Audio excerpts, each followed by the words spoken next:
దేవుని మాట శ్రద్ధగా విన్నాడు కాబట్టి నడక వచ్చింది. హల్లెలూయా. శ్రద్ధగా నువ్వు ఎప్పుడైతే వింటావో అప్పుడు ఆశీర్వదించబడతావు.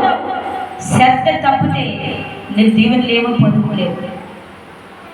ఇదని చాలా మంది అనుకున్నారు. ఏమంటారని మాట్లాడితే నేను ఎప్పుడో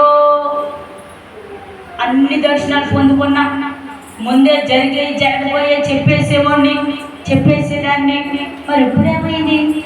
కోల్పోయాను కొన్ని తలంతులు బట్టి. ఏమొచ్చిందంట కోల్పోవటానికి? నీ మీద ఉపద్రవమే వచ్చినా నువ్వు నిబ్రం కలిగి ఉన్నప్పుడు దేవుడు నిన్ను ఆశీర్వదించబడునుగాక. నీ సొంత తలంతులతో పరిగెడతావా? నువ్వు పరిగెత్తే కొన్ని అగాధ ఊపిలో పడిపోతామే తప్ప దేవుడు నీ చెయ్యి పట్టుకోడు. హల్లెలూయా. నేను ఒకటే లక్ష్యం, నా తలంతు గురించి చెప్తున్నా మీకు.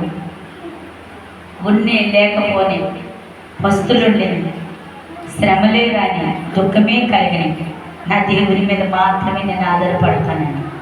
నా సొంత ప్రయత్నం ఏది చేయలేను. ఎప్పుడూ కూడా ఏదో చేయాలని ప్రయత్నం చేయను. ఏదో నిజంగా నేను మళ్ళీ దినానికి కొద్ది కాలంలో చాలా అంటే చాలా ఆర్థిక ఇబ్బంది అయినా సరే నేను ఏదో సంపాదించాలి, ఏదో వ్యాపారం చేయాలి, ఉద్యోగం లేదంటే ఏదో పని చేయాలి. నాకు అలాంటి కాలం తెలియదు. ప్రభా, నీవిచ్చిన కృపను బట్టి నీవు నన్ను ఏ రీతిగా పోచేస్తావో అది నీకు మాత్రమే తెలుసని ప్రార్థన చేశాను. తెల్లారిపాటికల్లా నాకు బియ్యం తీసుకొచ్చి ఆ మందిరము అరుగు మీద పెట్టేసి వెళ్ళిపోయారు. దేవుని స్తోత్రం. ఆకాశ పక్షుల్ని పోషించిన దేవుడు ఆయన నమ్మని వారిని సిగ్గుపరచడం. ఏదో సంపాదించాలని పరిగెడతాం. కానీ సమస్తమ స్తోత్రమే. ఈరోజు వాక్యం ఎంతగానో కొన్ని తలంతుల గురించి యవ్వన బిడ్డ ప్రకటించినట్లుగా ఆ వాక్యాన్ని మీరు ఎప్పుడైతే హృదయమైన పలక మీద రాసుకుంటూ ఉంటారో దేవుని మహిమ మీరు చూస్తుదురుగా. ప్రార్థన చేసుకుని తల వంచినట్లయితే ఆ వాక్యం కోసం మీరందరూ కూడా ప్రార్థన చేయండి. మరి బిడ్డ చెప్పబడినట్లుగా ప్రతి ఒక్కరూ బైబిల్ చదవడం ప్రారంభించండి. ఈ మందిరం తలుపు ద్వారాలు ఎప్పుడు తెరిచి ఉంటాయి.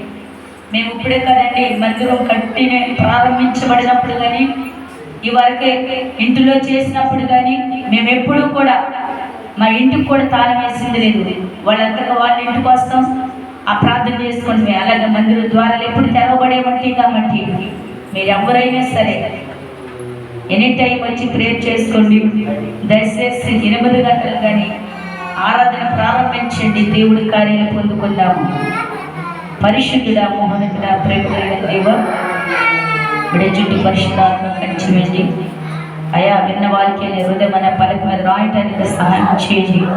నీ గొప్ప దేవుని బిడ్డల మీద కుమ్మరించి మహిమ పొందమని ఓక కందన కార్యాలు మీరు జరిగించి యవ్వన బిడ్డతో బహుబలంగా మాట్లాడాలి.